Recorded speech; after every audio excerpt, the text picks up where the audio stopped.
Baik, Bapak, Ibu, saudara-saudara, saya diminta untuk berbicara tentang tahfidzul Quran ya. Sekarang ini tahfidz ini menjadi primadona ya. Di mana-mana kalau ada lembaga pendidikan tidak menyediakan tahfidzul Quran itu biasanya kurang diminati. Suatu hal yang membuat kita bersyukur bahwa Al-Quran sekarang ini diminati oleh masyarakat. Sebelumnya saya mohon maaf karena kami sesungguhnya ada aktivitas, tetapi tidak apa-apa, memang saya sudah minta untuk antara pukul 9 sampai pukul 10, tapi nanti pas pukul 10 saya harus melakukan lagi kegiatan, jadi kalau pakai sipil lengkap ini mohon maaf karena memang ada kegiatan lain. Saya langsung saja untuk mudah-mudahan saya diberi akses untuk sharing ya. Oke, baik. Bapak, Ibu, saudara-saudara, mudah-mudahan terlihat di layar. Bismillahirrahmanirrahim. Ya, saya beri judul menghafal Al-Quran antara potensi dan upaya. Ya, jadi mungkin ini kita harus memahami bahwa ada menghafal Al-Quran itu semua orang bisa, ada yang bisa lebih cepat, ada yang lambat, itu persoalan lain, tetapi sesungguhnya diperlukan adanya kemampuan, kemauan, dan adanya supporting dari orang-orang terdekat kita. Nanti kita lihat lebih jelas. Pertama saya ingin mengatakan bahwa ini sebagai pengantar bahwa Al-Quran itu sebagai kitab hidayah. Ya, Al-Quran itu adalah sebagai kitab hidayah atau manual book, buku petunjuk. Ilustrasinya itu Bapak Ibu, saudara-saudara, bahwa kalau kita membeli misalnya alat elektronik, itu selalu di dalam kardusnya itu selalu disertakan buku panduan, buku petunjuk, cara mengoperasikan alat itu. Yang paling tahu tentang alat itu adalah produsennya, pabriknya. Di situ ada petunjuk bagaimana mengoperasikan, bagaimana menyambungkan kabelnya ke listrik, bagaimana membukanya, bagaimana memulai, dan bagaimana memelihara, dan hal-hal apa saja yang tidak boleh dilakukan terhadap benda itu. Kalau kita mengikuti itu, pastilah alat elektronik yang kita beli akan awet. Begitu juga manusia, yang paling tahu tentang manusia adalah Allah. Maka bersama dengan itu disertakan kitab suci, Al-Quran. Sepanjang manusia mengikuti apa yang ditulis, apa yang termaktub di dalam kitab suci itu, insya Allah hidup kita akan bahagia, selamat dunia akhirat. Al-Quran itu disebutkan mudah diingat, mudah dihafalkan. Untuk mendapat pelajaran itu bisa kita lihat dalam surah Al-Qamar ayat 17, 22, 32, 44 kali diulang dengan kalimat yang sama. Walaqad yassarnal Qur'ana lidzikri fahal mim muddakir. Ya, nanti bisa dicermati itu bahwa memang Al-Qur'an itu mudah. Satu-satunya kitab suci di dunia ini yang dihafalkan banyak orang adalah Al-Qur'an. Sangat berbeda kalau kita menghafal teks-teks hadis misalnya, itu berbeda mudahnya menghafal Quran dibanding dengan hadis-hadis, apalagi tulisan-tulisan makalah-makalah yang dibuat oleh manusia. Al-Quran sampai titiknya bisa kita hafalkan itu. Orang yang menghafal Quran itu diberikan apresiasi khusus. Ada salah satu hadis misalnya begini, asyrafu ummati hamalatul Quran.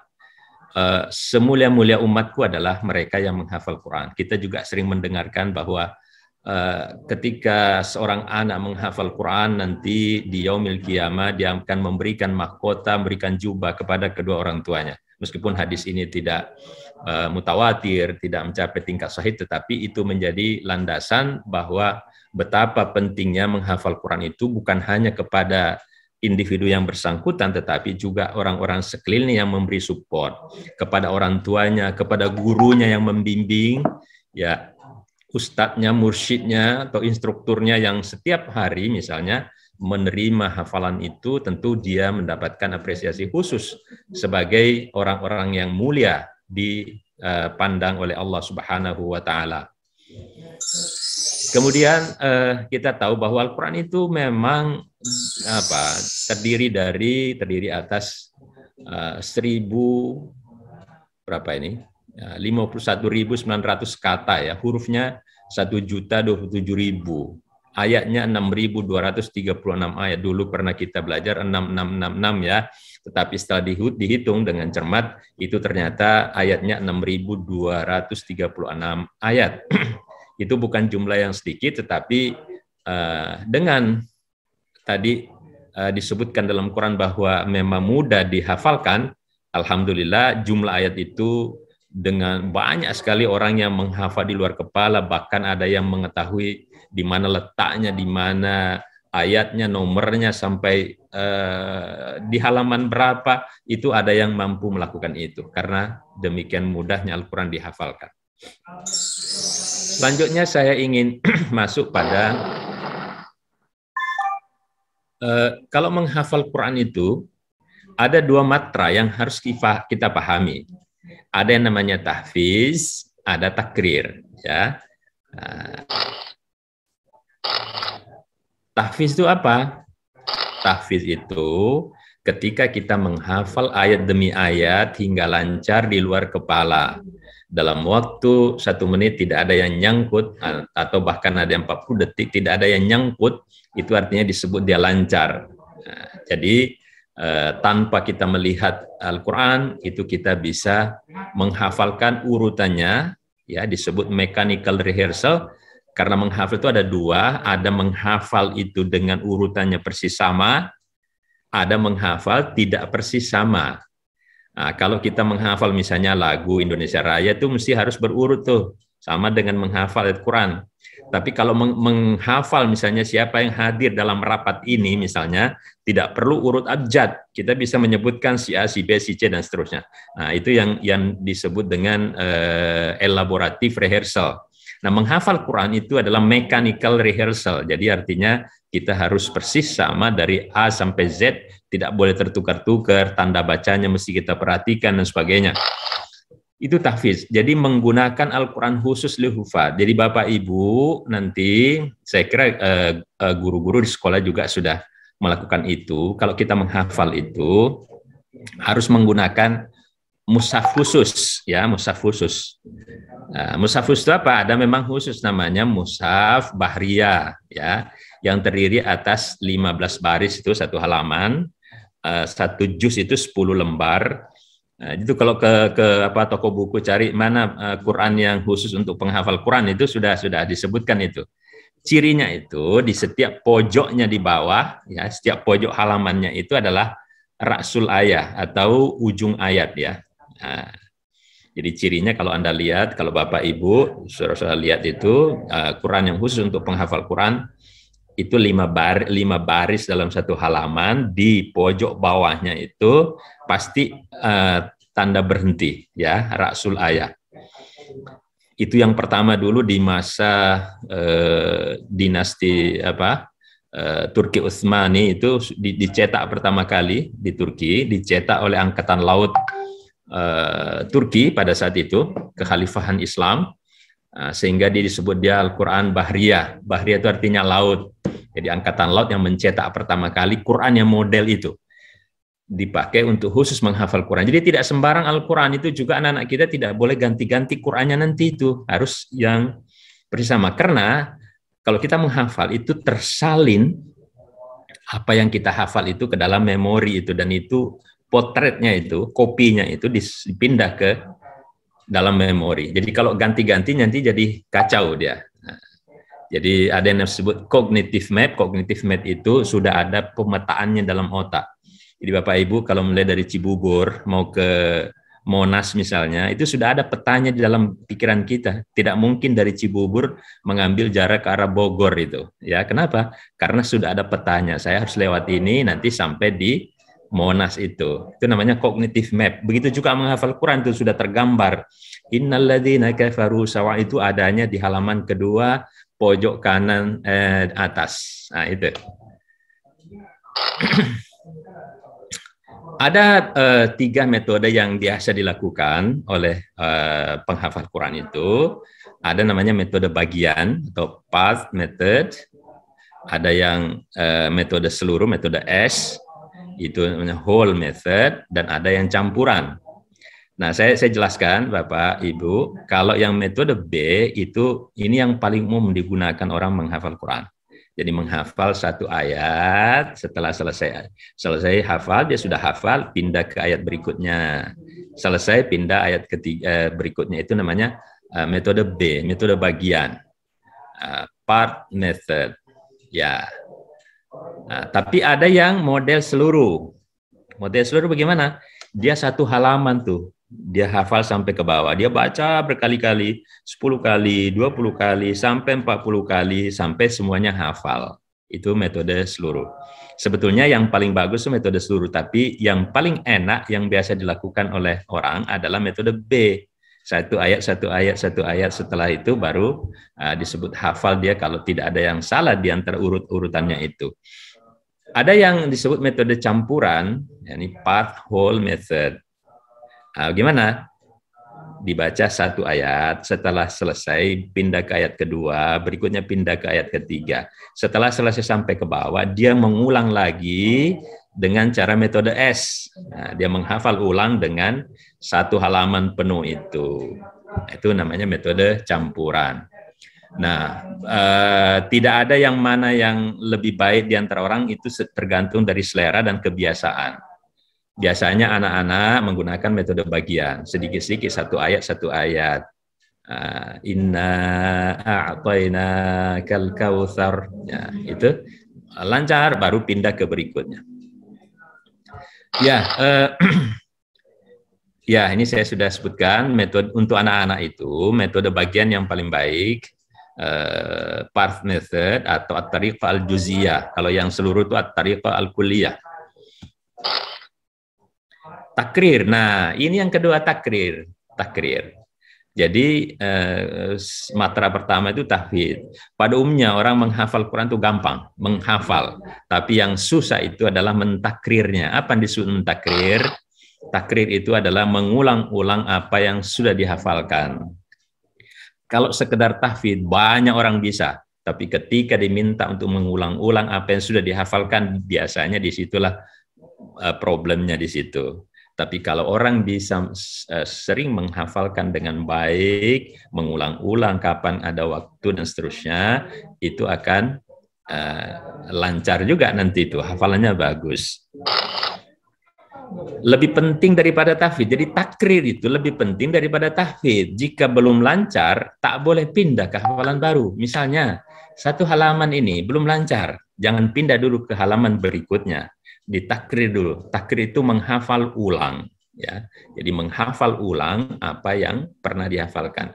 Jadi sekarang kalau sudah satu juz, sudah hafal satu juz, sekarang suruh takrir. Nah, takrirnya itu baca dari awal sampai satu juz. Kalau sudah lancar, baru boleh pindah ke juz berikutnya. So kalau tidak, itu nanti Bapak Ibu itu paling susah itu kalau sudah kita hafal lalu kita melupakan, itu biasanya memulainya menjadi kita susah untuk memulainya kalau sudah kita hafal lalu kemudian lupa. Jadi harus diulang-ulang terus. Nanti kita lihat lebih lanjut upaya-upaya apa yang bisa dilakukan nanti untuk memelihara itu. Oke. Saya mulai dari tahfiz dulu ya, mulai tahfiz. Waktu yang tahfiz yang terbaik saat otak masih fresh. Jadi misalnya sehabis sholat subuh atau sholat asar, kalau ada yang tidur siang, bangun, sudah istirahat, udah minum teh dan sebagainya, memulai hafalan itu lebih baik. Atau malam hari, ya malam hari. Tapi sebelum terasa ngantuk, kalau ngantuk menghafal pasti juga nggak ada yang masuk tuh. Nah, yang biasa tuh paling umum para penghafal Quran itu subuh, bahkan ada yang setelah sholat malam dia mengambil Quran, dia menghafal lalu dia sholat subuh. Tapi untuk anak-anak kita tentu bukan itu. Nanti dilihat mana yang dia memang pada saat dia fresh. Nah, teratur misalnya begini, per hari per halaman. Kalau kami dulu di perguruan tinggi ilmu Al-Quran itu minimal 1 halaman ya. Biasanya kami itu 2 halaman atau 3 halaman ya, setor sehari itu. Nah, kita setorkan. Setor itu sebetulnya itu juga persambungan sanad juga. Jadi kita memperdengarkan kepada instruktur. Saya baca a'udzubillahi minasyaitonirrajim dan seterusnya 1 halaman penuh. Setelah dicek tidak ada yang salah, artinya itu sudah oke. Nanti tinggal ditakrir. Kalau di sekolah mungkin per ayat nggak ada masalah, tetapi itu masuknya itu jangan nanti ada orang yang menghafal minggu ini, wow banyak, tapi nanti ditinggal sebulan tidak pegang-pegang Quran. Nah, itu namanya tidak teratur. Jadi teratur itu tidak berarti bahwa harus pada jam yang sama. Kalau bisa ya bagus, tetapi jangan sampai misalnya ada hari yang sampai tidak tidur karena menghafalkan, nanti pada hari-hari lain minggu-minggu berikutnya nggak memegang Quran. Nah, itu kalau tahfiz tidak istiqomah namanya itu. Harus dipastikan lancar dengan tajwid yang benar, Bapak Ibu, untuk anak-anak. Jadi harus dipastikan itu panjang pendeknya harus bagus, menyebutan tajwidnya harus bagus. Sebab kalau tidak, nanti membetulkannya itu susah. Apalagi anak-anak TK misalnya. Ketika gurunya mengajarkan Qul a'udzu birabbin nas malikin nas, itu sampai perguruan tinggi Bapak Ibu sulit untuk membetulkannya itu. Ya, nah oleh karena itu paling tidak panjang pendeknya itu harus pas sesuai dengan tajwid. Ya, penyebutan tajwidnya itu juga makhrajul huruf diupayakan supaya nanti satu paket pada saat dia menghafal tajwidnya pun juga bagus. Jangan sama antara hak dengan kha. Itu guru di sekolah itu pasti sudah paham banget itu. Disetorkan ke instruktur ya, boleh istilahnya apa saja yang masuk guru tahfiz secara musyafahah langsung. Kenapa? Karena kita bisa mendengarkan ucapannya, kita bisa melihat gerakan bibirnya pada saat mengucapkan, kita bisa melihat gesturnya itu, kira-kira begitu ya. Nah, tapi sekarang ini dengan sistem online pun juga tidak ada masalah karena di layar itu bisa terlihat. Ya, kalau daring, sistem pembelajarannya daring, kita meminta anak membaca, menghafalkan lewat daring, asal dipastikan di depannya tidak ada yang dibaca begitu ya. Jadi kalau dulu namanya musyafahah, memang beradu lutut lah kira-kira begitu. Murid menyetorkan hafalannya dan guru mendengarkan. Kalau salah dibetulkan, ada tajwidnya, ada mungkin kurang-kurang dari sisi matnya itu dibetulkan. Ya, jadi kira-kira seperti begitu. Lalu ada diupayakan sebelum 2 jam berselang dihafal ulang lagi. Bapak Ibu, berdasarkan penelitian, saya kebetulan latar belakangnya psikologi, jadi paham kalau kita menghafal sesuatu itu 2 jam setelah kita hafal itu banyak yang hilang. Jadi awal-awal setelah hafal itu ternyata banyak hilang. Kalau sudah sampai 8 jam sesudah kita hafalkan sesuatu objek, itu sudah hilang sekitar 50%. Nah, jadi disarankan kalau sudah anak-anak menghafal misalnya itu 2 jam setelah dia menghafal, dia setorkan, sebelum 2 jam berikutnya, kalau boleh, itu disarankan untuk mengulang lagi hafalannya itu. Nah, itu nanti akan sangat berbekas dalam memori itu. Nah, tapi kalau sudah berselang 2 hari, 3 hari baru diulang, nah itu sudah banyak yang hilang. Jadi 8 jam pertama justru paling banyak yang terbuang, hilang dari memori. Nah, nanti jam berikutnya itu ternyata kehilangannya itu tidak terlalu drastis. Nah, jadi 8 jam pertama itu sampai sekitar 50% akan hilang. Jadi diusahakan kalau bisa 2 jam pertama atau paling tidak sebelum 8 jam berselang harus diulang lagi hafalan itu. Karena yang disebut orang hafal itu kalau dia bisa mengulang, dia bisa membaca, bukan pada saat dia menyetorkannya itu, tetapi sebulan kemudian, 2 bulan kemudian masih dibaca. Coba baca surah Al-Kautsar, nah, bisa baca, itu artinya dia hafal.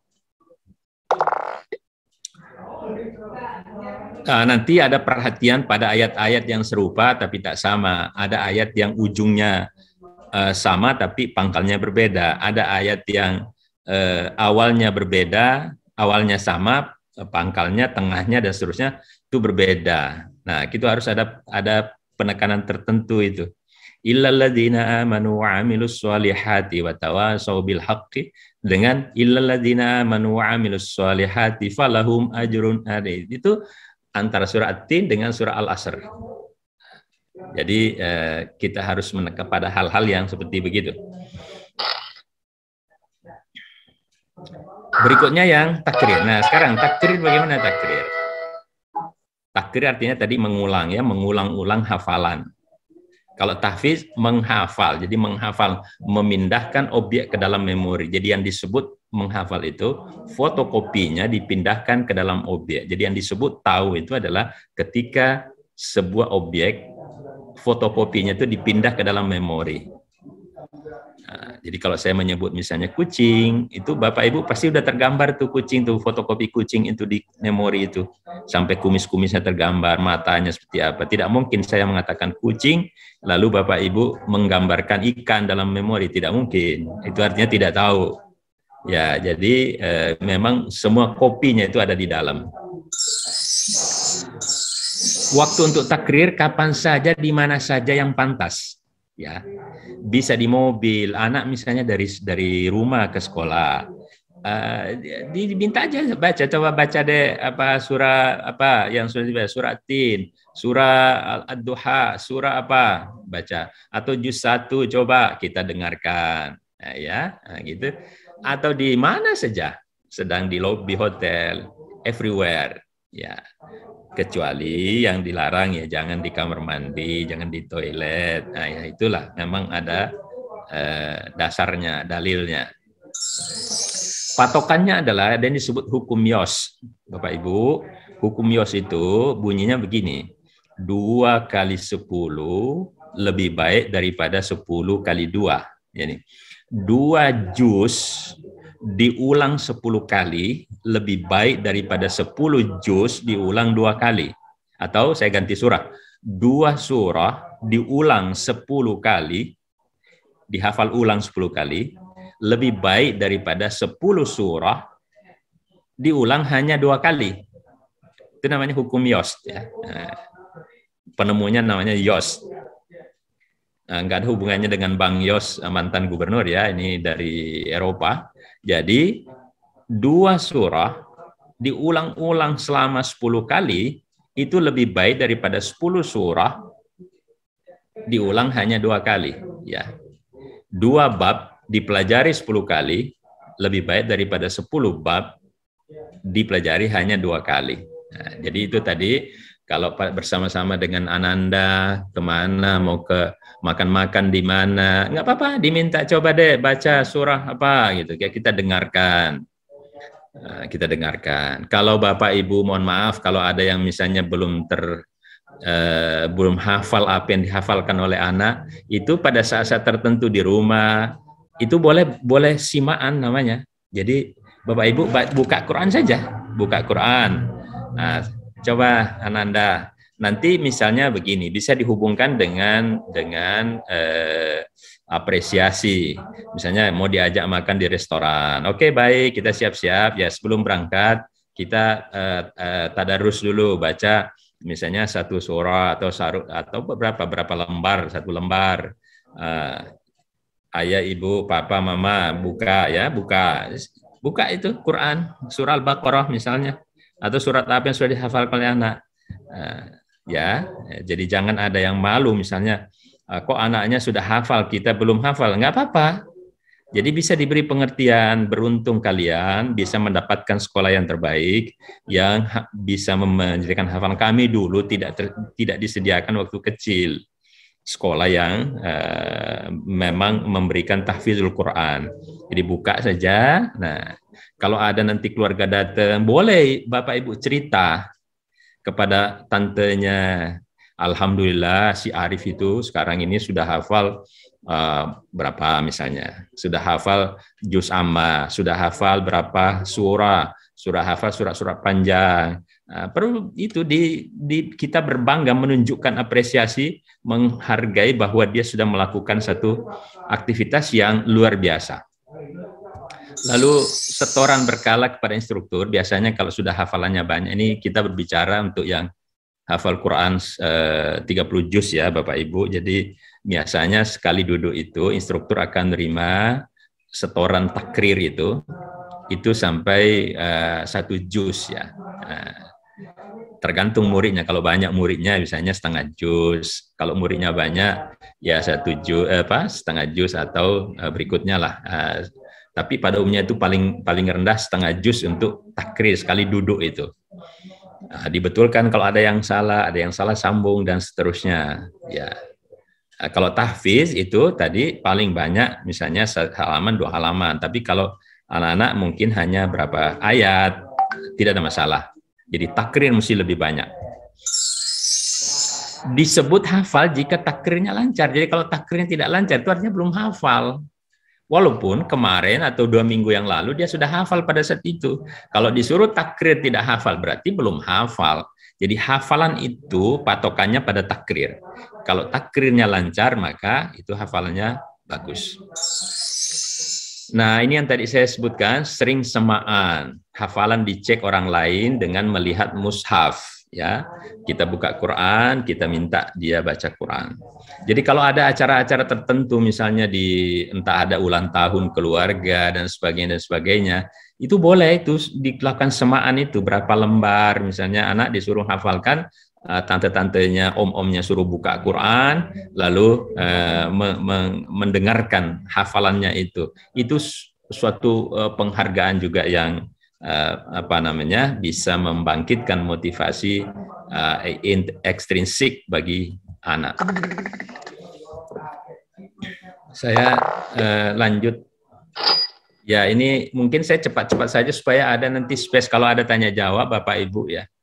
Penunjang internal, yang internal itu dari diri sendiri, apa saja. Yang pertama Bapak Ibu, inteligensi. Tapi inteligensi ini itu menurut penelitian mereka yang sudah punya rata-rata itu sudah bisa menghafal Quran 30 juz. Tapi kalau IQ-nya memang sangat rendah, tapi yakinlah kalau anak-anak Al-Azhar nggak mungkin ada yang idiot, nggak mungkin, karena mereka itu di tes di awal itu ada tes psikotesnya itu masih di bawah sedikit rata-rata pun juga masih nggak ada masalah tuh. Dan tidak ada korelasi bahwa kalau inteligensi tinggi pasti hafalannya bagus, enggak.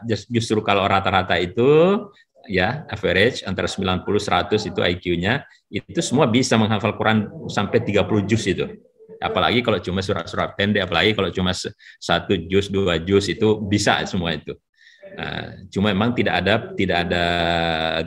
berkorelasi bahwa semakin tinggi inteligensi seseorang semakin baik hafalannya, itu ternyata tidak.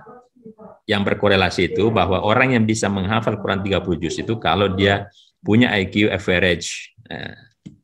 Tapi kalau dia sampai 50, mohon maaf ya, agak sulit, itu akan tersyok-syok itu.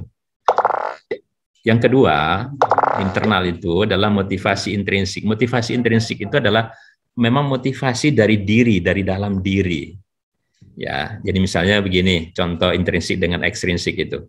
Kalau intrinsik itu kita lapar nih, sudah 2 hari nggak makan, itu pasti terdorong untuk cari makan. Itu namanya intrinsik. Tapi kalau ekstrinsik, tadi barusan sudah makan, tapi hanya makan nasi sama tempe. Begitu sudah makan, tiba-tiba ada orang yang membawa sate atau membawa makanan yang kita senangi. Kita terdorong makan lagi, itu namanya ekstrinsik, artinya dari luar, bukan dari kebutuhan diri kita. Nah, yang bagus itu dua-duanya. Jadi ada motivasi intrinsik, ada motivasi ekstrinsik. Nah, kalau anak memang ada kebutuhan untuk menghafal, itu bagus. Nah, saya mau jadi hafal Quran. Boleh jadi itu muncul dari hal-hal yang ekstrinsik. Nanti kita bahas pada ekstrinsik nanti apa hal-hal apa yang bisa dilakukan. Lalu yang ketiga, faktor usia Bapak Ibu. Jadi orang baik hafalannya itu di bawah 30 tahun. Jadi Bapak Ibu kalau sudah 40 tahun, 50 tahun, jangan berharap seperti anak-anak kita. ya. Itu memang naturalnya begitu. Kita itu puncak memori itu disebut dalam psikologi itu sampai 40 tahun. Jadi kalau orang sudah 40 tahun itu peaknya di situ. Kalau 40 itu habis 40, 50, 60 sudah menurun memori itu. Bahkan ya nggak usah jauh-jauh lah. Kalau kita membuat WA saja antara orang tua dengan anak itu lebih cepat anak membuat WA. Kadang-kadang nggak lihat tuh. Kalau kita satu-satu mencet hurufnya. Jadi dibawa 30 tahun. Bahwa Rasulullah dengan sahabat-sahabatnya mereka itu hafal Quran semua setelah usianya lewat 50 itu luar biasa. Itu faktor ekstrinsik dia. Lalu yang keempat itu faktor fisiopsikologis. Nah, kalau lelah, Bapak Ibu, kalau dia sakit itu pasti ya berkurang tuh. Jadi ada moodnya. Di anak-anak bagaimana membuat dia gembira, membuat dia senang dalam kehidupan ini. Di situ nanti apa? Kalau dia sakit, ada gangguan-gangguan tertentu secara fisik atau psikologis. Ini dia akan apa namanya susah konsentrasi, itu pasti berpengaruh. Penguasaan bahasa Arab ini kalau yang menghafal untuk orang-orang dewasa ya. Kalau menguasai bahasa Arab dia lebih cepat karena itu banyak rangkaian kisah-kisah. Tapi kalau untuk anak-anak itu ada yang namanya rote memory. Rote memory itu anak-anak kalau sering mendengarkan, sering diperdengarkan, dia mudah menghafal meskipun dia tidak tahu artinya. Itu semua suku saya kira itu punya dolanan-dolanan ya. Nah, kalau di Betawi itu misalnya gini, putih-putih melati Alibaba, itu nggak ngerti maknanya apa, tapi anak itu hafal, itu namanya rote memory. Nah, untuk anak-anak nggak penting untuk mengetahui maknanya itu bisa menghafal, tapi kalau orang dewasa dia akan lebih senang menghafalkan kalau dia paham maknanya. Dan oleh karena itu, orang yang paham bahasa Arab pasti lebih cepat dibanding dengan orang yang tidak. Tapi tidak perlu Bapak Ibu belajar khusus bahasa Arab untuk bisa menghafal Quran. Hafalkan saja, kalau sering didengar itu mudah. Jadi tolong Bapak Ibu belikan Ananda nanti banyak itu kaset-kaset atau sekarang di internet juga banyak itu menghafal Quran ya, hafalan Quran memperdengarkan saja. Kalau sering dengar itu pasti mudah dihafalkan itu.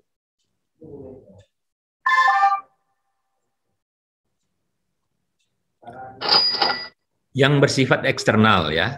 Sifat eksternal. Yang pertama, kondisi belajar kondusif ya. Ini pasti di mana saja. Kalau dia misalnya bising, noise-nya banyak, dia berada di terminal dan sebagainya, pastilah susah untuk menghafal. Jadi penting untuk ketenangan, ada pojok-pojok tertentu kalau di sekolah dibuatkan tempat-tempat duduk yang enak, atau di masjid, di pojok masjid untuk menghafal, itu kondusif ya. Motivasi ekstrinsik.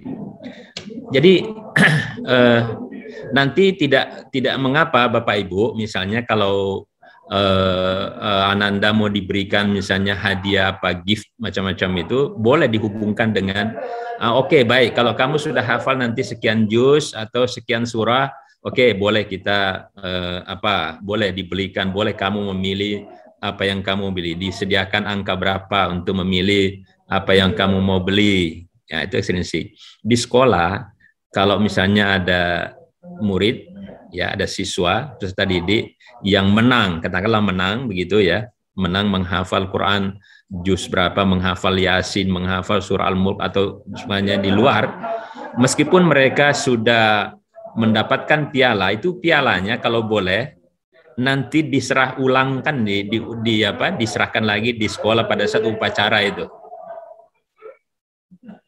Ya, pada saat upacara, mohon maaf kalau agak terganggu Bapak Ibu karena saya dekat-dekat dengan komunitas. Jadi diulang lagi itu. Siapa dipanggil? Juara kedua, juara pertama, juara ketiga menghafal Quran ada dapat hadiah tabungan sekian, dapat piala misalnya. Itu yang lain-lain akan melihat, maka teman-temannya yang lain yang belum juara itu bisa menjadi motivasi ekstrinsik. Nah, jadi sifatnya dorongan-dorongan di luar itu bisa membangkitkan motivasinya tadi itu. Strategi dan upaya, nanti yang saya maksud strategi upaya nanti ada, tapi ini kalau misalnya menghafal untuk orang-orang dewasa ini, itu ada strategi-strategi tertentu, misalnya menghafal di surah Ar-Rahman itu ada ayat yang berjumlah 31 berulang 31 kali, ya, fabi ayyi ala'i rabbikuma tukadziban. Itu ada rumus-rumusnya itu untuk tidak tertukar-tukar. Nah, itu namanya strategi. Ya, nah, ada di surah Al-Mursalat itu 10 ayat berulang tempat yang dekat-dekat, dan seterusnya itu ada strategi-strateginya. Tapi mungkin bukan pada saat ini kita bicarakan. Yang keempat adalah model mushaf tetap. Tadi saya sudah sampaikan bahwa mushafnya itu jangan diganti-ganti. Bukan berarti tidak boleh diganti. Kalau sudah bonyok mesti diganti. Tapi mushaf yang sama. Yang tidak boleh itu mushafnya urutannya, letaknya berbeda antara satu dengan yang lain. Itu jangan dicampur-campur karena akan kognitif map-nya rusak nanti itu. Ya. Nah, jadi mesti mushafnya tetap. Lalu ada personal support. Nah, ini personal support tadi memberikan support, ini karena adik sudah hafal sekian, yuk kita berikan hadiah baju yang terbaik. Padahal sebetulnya meskipun tidak melakukan itu, tapi itu dikaitkan itu. Penghargaan, kita cerita tadi kepada omnya, kepada tantenya, kepada kakeknya, neneknya, pada saat dia datang, alhamdulillah, Nanda sudah hafal sekian surah, sudah hafal sekian juz. Itu semua adalah personal support. Jadi orang-orang sekeliling diajak pergi melihat semaan Al-Quran. Kalau ada MTQ boleh diajak untuk melihat. Dan inilah yang penting nanti orang tua. Tapi jangan memaksa, jangan sampai begini. Kadangkala, mohon maaf ya, tapi saya kira di Al-Azhar nggak ada. Ada orang tua yang ketika melihat teman anaknya sudah banyak hafalannya, lalu dipaksa dimarah-marahin, masa lihat tuh teman kamu itu matanya 2, kamu juga 2, masa kamu nggak bisa? Nah, itu Bapak Ibu jangan sampai terjadi seperti begitu. Manusia itu adalah unik, tidak bisa disama-samakan, tidak bisa dibanding-bandingkan. Yang perlu adalah memberikan supporting, memberikan penghargaan pada saat-saat dia melakukan hal yang baik, kita berikan penghargaan, tapi jangan dibanding-bandingkan, karena boleh jadi antara satu anak dengan yang lain kecerdasannya berbeda. Kita semua tahu yang namanya kecerdasan jamak itu berbeda-beda antara satu dengan yang lain. Ada yang ahlinya kecerdasannya di bidang musik, di bidang olahraga, ada yang di bidang math, dan seterusnya. Tetapi bahwa menghafal Quran tadi sudah semua bisa. Cuma biasanya tempo yang berbeda, ada yang cepat, ada yang lamban. Itu manusia biasa itu. Nah, yang penting adalah jangan membuat anak itu menjadi stres gara-gara hanya mengharapkan untuk sama dengan temannya yang lain. Nah, inilah pentingnya untuk kerjasama antara sekolah dan guru. Guru harus mengetahui apakah di rumah misalnya sudah sampai di mana hafalan anak-anak rata-rata di sekolah. Nah, kita apa yang perlu support di rumah. Nah, seperti tadi kita mungkin sering-sering mengajak dia menghafal, lalu kita buka semacam semaan itu, dan seterusnya. Ini saya lanjut. Saya kira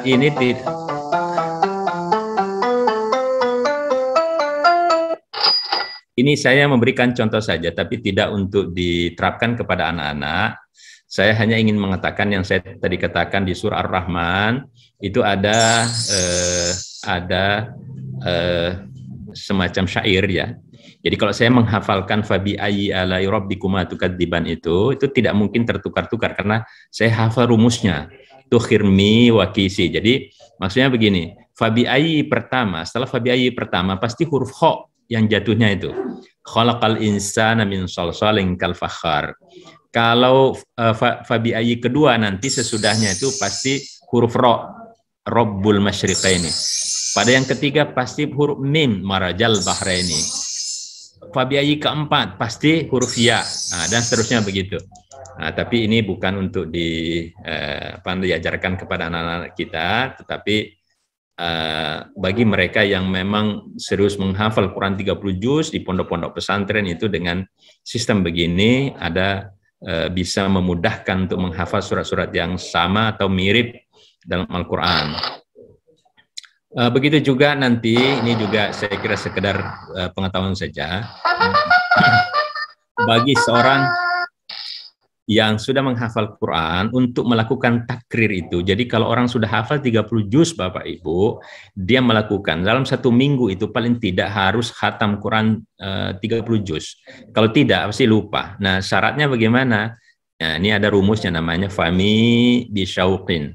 Fami bisyauqin itu rumusnya adalah hari pertama, misalnya hari ini hari Ahad, kita mulai dari hari pertama hari Ahad, kita takrir mulai dari fami itu Fami, fa itu dengan mim. Jadi mulai dari surat Fatihah, Al-Fatihah sampai Al-Maidah. Jadi hari Ahad kita baca surat Fatihah sampai Al-Maidah.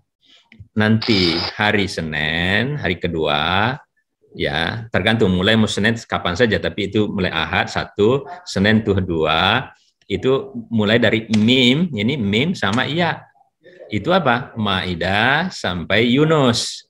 Hari ketiga itu surah Yunus sampai Bani Israel dan seterusnya ya. Nah, hari ketujuh itu khatam dari mulai surat Qaf sampai titik surat apa? Itu surah An-Nas.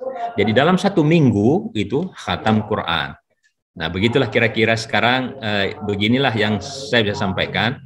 Saya kembalikan kepada moderator. Kalau ada pertanyaan, kalau tidak ada, ya tidak apa-apa, bisa kita diskusi yang lain lagi. Baik, terima kasih. Assalamualaikum warahmatullahi wabarakatuh. Kita akan ada tanya jawab jika diperlukan. Waalaikumsalam warahmatullahi wabarakatuh. Masya Allah, jazakallah khairan katsir, Profesor. Ilmunya walaupun waktunya singkat tapi berbobot sekali, ini bermanfaat sekali buat kami para ustazah dan buat Bapak Ibu guru orang tua tahfiz yang di rumah, bagaimana cara menemani anak-anak ya. Masya Allah, terima kasih Profesor. Baik, untuk berikutnya kita akan buka sesi tanya jawab, langsung dijawab oleh Profesor kepada Bapak Ibu orang tua murid yang di rumah. Dipersilahkan. Silahkan raise hand.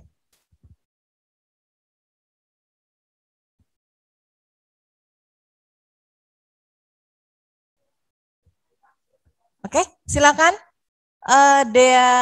Bunda Dea 2 Abu Bakar. Assalamualaikum warahmatullahi wabarakatuh. Terima kasih Ibu Moderator.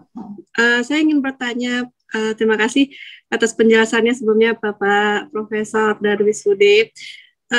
Alhamdulillah ini memang putri saya masuk di kelas 1 Abu Bakar, kelas tahfiz. Nah, kebetulan namanya anak-anak kan ada yang lebih ke auditori dan ada yang lebih ke visual. Mungkin kalau anak yang auditori dengan kita hidupkan murotal setiap hari itu secara tidak langsung akan terekam dalam memorinya sehingga akan lebih gampang untuk menghafalnya. Nah, mungkin ada tips Prof bagaimana kalau untuk anak yang lebih ke visual sehingga dia harus dengan membaca, sementara kan anak kelas 1 SD kan masih di tahap tilawati walaupun sudah ada yang di Al-Quran gitu. Terima kasih Prof penjelasannya. Baik, terima kasih Bu. Pertanyaan yang baik sekali karena memang manusia itu dikelompokkan dalam soal style belajar. Jadi ada yang auditori, ada yang visual, ada yang kinestetik, ya 3 nih. Ada yang campuran sebetulnya, ada yang keempat, tapi pada umumnya disebut 3 itu. Auditori, orang-orang yang lebih transformasi ilmu pengetahuan itu melalui pendengaran. Nah, cirinya biasa anak begini nih, itu senang sekali mendengarkan musik. Kadang-kadang kalau belajar itu dia selalu nempel musik di situ. Itu biasanya itu orang auditori begitu. Kalau yang visual itu dia lebih senang melihat, lebih senang melihat. Nah, jadi kalau dia tidak melihat itu sulit masuk tuh. Jadi mesti ditunjukkan, kalau diperlihatkan dia mudah memahami. Itu visual. Ada yang kinestetik. Kinestetik itu mereka yang kalau belajar itu mesti melalui gerakan atau gambar. Kalau ada gambar itu lebih mudah. Orang yang kinestetik itu kalau mencari alamat, Bapak Ibu memberikan petunjuk dengan menulis, dia sulit dia terima. Tapi kalau diberikan gerakan, digambarkan di situ itu, ini kita berada di sini, posisi ini, Cibubur itu nanti akan masuk tol kemana, di sini nanti ada ketemu pos ronda, ada cepat sekali menerima begitu itu, orang kinestetik itu. Dan cirinya Bapak Ibu guru kalau melihat ada anak yang suka gambar, buku catatannya penuh gambar, ada gambar-gambar apa saja, itu biasanya tipe kinestetik itu. Dia nggak bisa diam dia. Ya. Nah, sekarang bagaimana dalam menghafal Quran? Itu sebabnya mengapa pada saat kita menghafal Quran harus 2 indera paling tidak yang berperan. Mata dan pendengaran. Jadi tidak boleh orang menghafal Quran itu dengan hanya dalam hati. Diam saja itu. Itu harus 2, minimal kita yang mendengarkan. Jadi kita harus membaca. Bismillahirrahmanirrahim. Alhamdulillahirabbil alamin. Kita harus jadi 2 indera bekerja. Pada saat kita melihat Al-Qur'an, itu mata bisa melihat, lalu kuping. Kenapa? Karena 2 indera ini disebut dalam Al-Qur'an itu indera yang paling dominan. Ya. Itu sebabnya selalu itu innas sam'a wal basara, selalu berendeng itu. Pendengaran, penglihatan. Ya. 2, kenapa? Penglihatan itu megang 81% dalam transformasi ilmu pengetahuan itu. Kalau pendengaran itu 11%. Nah, itu kalau yang normal ya. Tapi nanti ada yang tadi tipe-tipe orang auditori, itu dia lebih dominan pendengarannya. Ada yang visual. Nah, sekarang kita lihat auditori.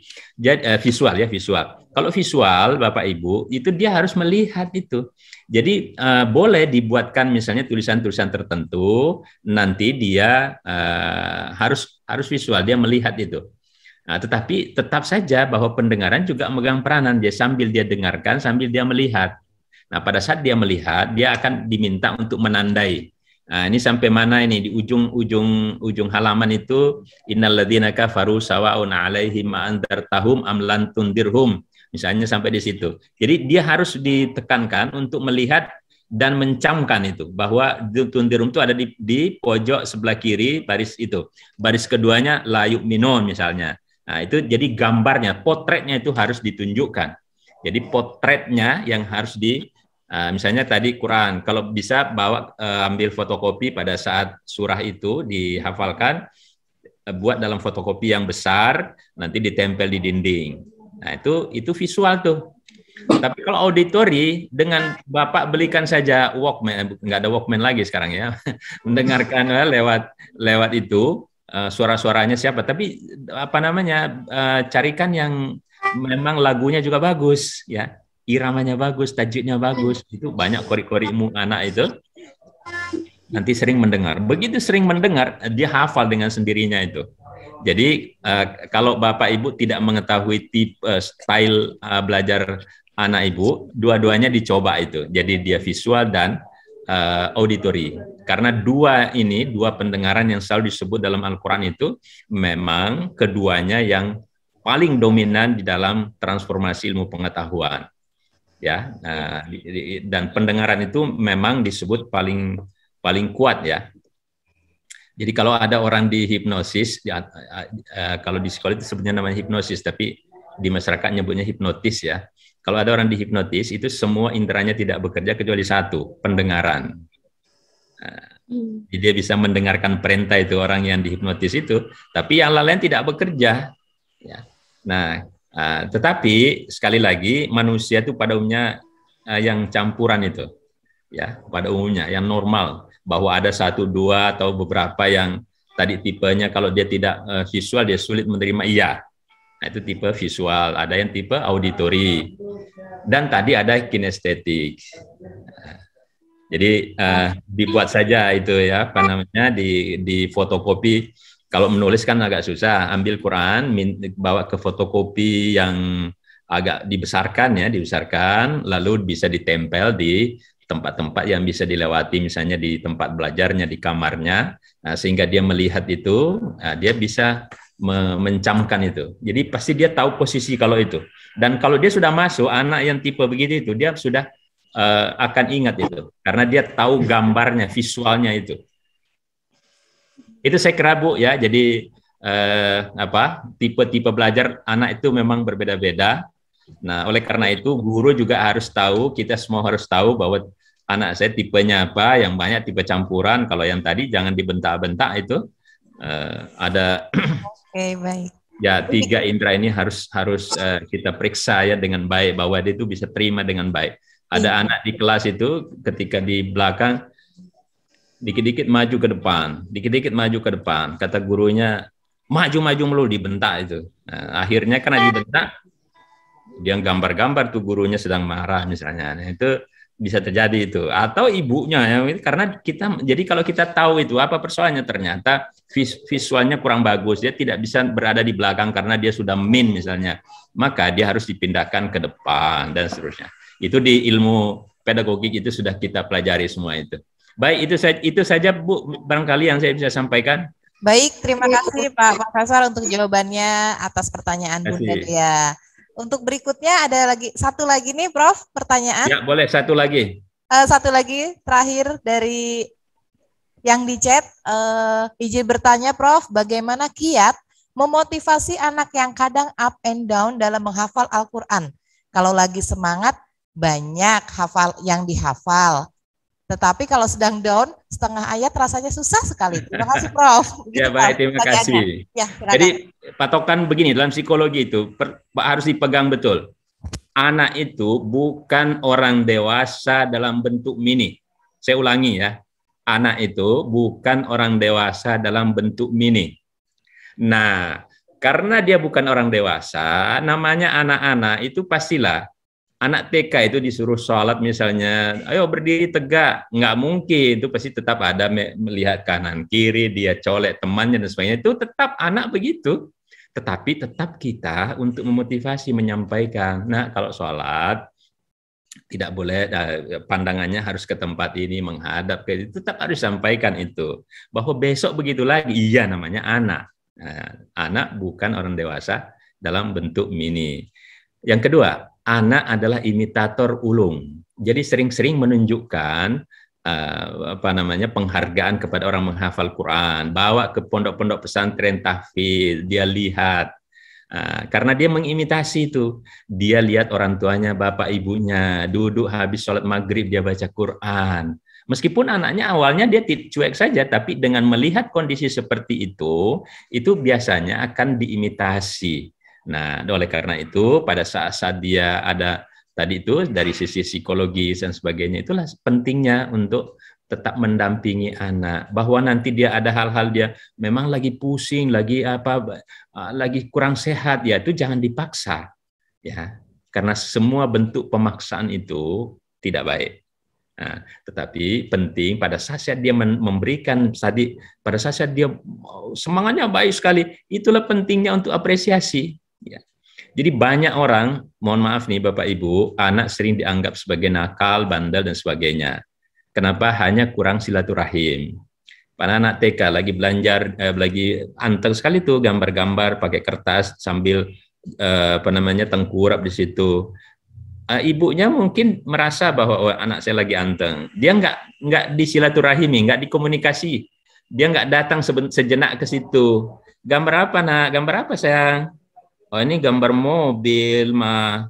Jangan, walaupun benang kusut di situ gambarnya, kan tidak boleh kita katakan masa benang kusut begitu disebut mobil. Bagus mobilnya ya. Nah, terus ini mobil siapa? Mobil aku. Tolong bikinin dong Umi, Mama di sini sebelahnya. Dia bikin lagi. Nah itu ada silaturahimnya tuh. Jadi jangan ketika anak melakukan sesuatu tidak diajak berbicara dan sebagainya begitu. Karena dia bosan. Pada saat dia bosan nanti dia gerata-geratakin tuh, pecahin barulah pada saat mecahin vas bunga di ruang tamu, ibunya tolak pinggang datang. Nah dia merasa bahwa kalau saya melakukan ini, ibu saya ternyata dia menghampiri. Ya udah, akhirnya melakukan hal yang sama esok hari. Jadi nggak apa-apa. Pada saat dia baca Quran, sibuk apapun ibu bapak, tolong hampiri sebentar. Sudah juz berapa hafalan Ananda sekarang? Hebat. Nah, itu penghargaan itu diperlukan. Jadi jangan dia misalnya di tempat nih hafal Quran begitu, dia sibuk menghafal, kita kan menganggapnya anteng aja, biarin aja. Sesekali untuk pada saat dia melakukan hal yang banyak tadi, kemudian berikan apresiasi tadi. Ayo kita, Ibu mungkin capek sudah menghafal ini, sudah berapa tuh, lihat hafalannya, yuk kita keluar sebentar cari-cari minum, ya meskipun sebentar di mana begitu itu. Jadi ada pendekatan-pendekatan kemanusiaan yang lebih menekan. Jangan dipaksakan sesuatu yang kemudian bisa membuat dia stres dalam kehidupannya. Jadi bukannya itu tadi penting untuk anak tetap anak bukan orang dewasa dalam bentuk mini. Nggak apa-apa, pada saat dia melakukan sesuatu yang baik, berikan apresiasi. Nah itu yang sangat penting untuk dilakukan. Nah pastilah kita pernah jadi anak semua, Bapak Ibu. Mungkin boleh jadi kita lebih parah dibanding dengan anak kita, ya. Tetapi tetap kita menghargai apapun kemajuan yang dialami oleh anak kita. Tentu berbeda zaman kita dengan mereka. Kalau saya itu kenyang dengan namanya corporal punishment, hukuman fisik. Nah, kalau sekarang nggak bisa lagi Bapak Ibu atau guru kalau melakukan hukuman fisik itu nanti berhubungan dengan Komnas Anak nanti. Jadi tetap saja kita melakukan pendekatan-pendekatan yang sifatnya persuasif. Terpenting adalah memberikan apresiasi pada saat dia melakukan kebaikan. Al-Quran itu mengajarkan kita mendahulukan reward daripada punishment. Ketika kita membaca surat Al-Fatihah, Bapak Ibu, itu semuanya pujian. Bismillahirrahmanirrahim. Alhamdulillah, pujian Ar-Rahman, pujian Iyyaka na'budu itu baru komitmen, ihdinas siratal mustaqim baru minta, ya. Baru ayat ketujuhnya itu baru punishment-nya, ghairil maghdubi alaihim waladdallin. Jadi jangan kita pendekatannya punishment. Dan jangan disebut hukuman, itu hanya disebut konsekuensi. Jadi kalau Anda melakukan ini, ada konsekuensinya. Kalau Anda tidak mencapai di sini, ada konsekuensi yang diberikan oleh sekolah dan sebagainya. Nah, inilah pentingnya kerjasama antara sekolah dan rumah, sesuai antara apa yang dilakukan di sekolah dan di rumah. Kita harus tetap membimbing anak-anak kita. Mereka ini adalah orang-orang yang insya Allah menjadi pemimpin-pemimpin masa depan. Saya kira itu yang bisa saya sampaikan, Bapak Ibu, saudara-saudara, terima kasih. Saya juga mohon maaf karena habis ini jam 10 ini harus ada kegiatan lain lagi yang harus saya lakukan.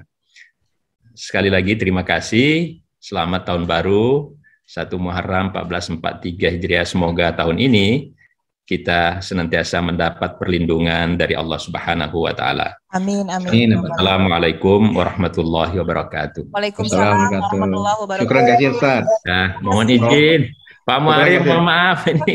Sama-sama, Prof. Makasih, syukran kasih, Prof. Sehat selalu, Prof. Alhamdulillah, sama-sama, Bu. Sehat-sehat semua kita semua. Ya. Amin, ya Rabbal Alamin. Syukran kasih, Prof. Ya, silakan, Prof. Baik, hadirin sekalian, alhamdulillahirabbil alamin, motivasi dari Profesor Darwis Hude, MSI, alhamdulillah sudah selesai. Semoga bisa menjadi penyemangat untuk kita, Bapak Ibu Ustazah di sekolah maupun Bapak Ibu orang tua murid yang di rumah. Amin, insya Allah.